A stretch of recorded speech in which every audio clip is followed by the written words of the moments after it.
مرحبا بكم يا متابعين قناة كونتين من كل مكان. النهاردة سنعرض لكم أقوى صفقات السبائك 2024، ولكن قبل ما نبدأ لا تنسوا الصلاة على النبي وذكر الله.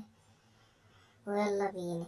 يستعد نادي الزمالك لخوض أول مباراة بسبب الموسم الصفر وبسبب فقد لاعبه إمام عاشور سابق إلى النادي الأهلي التي كان مهمة ليه. وهنبدأ من أول صفقات الزمالك. يلا بينا. أول صفقة للزمالك هو محمود حمادة لاعب نادي فاركو. اللاعب ده يعد لاعب جامد ويلعب في منتخب مصر أيضا.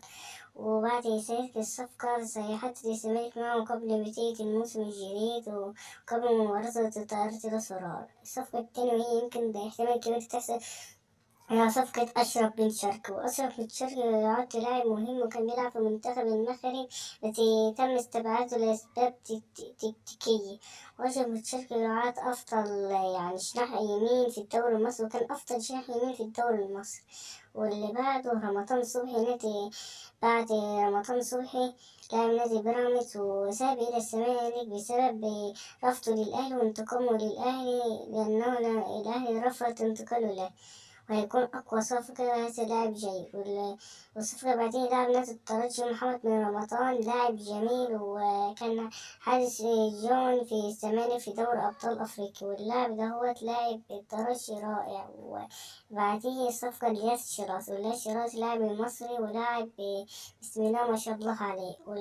واللاعب اللي بعده هو طارق حامد بعد استبعاده من نادي الاتحاد.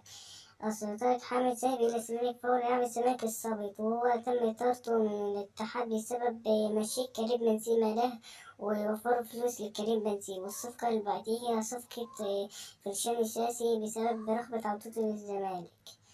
ولو انت مش تقيم معلومات الزمالك تابعوا قناة كونتينيو مع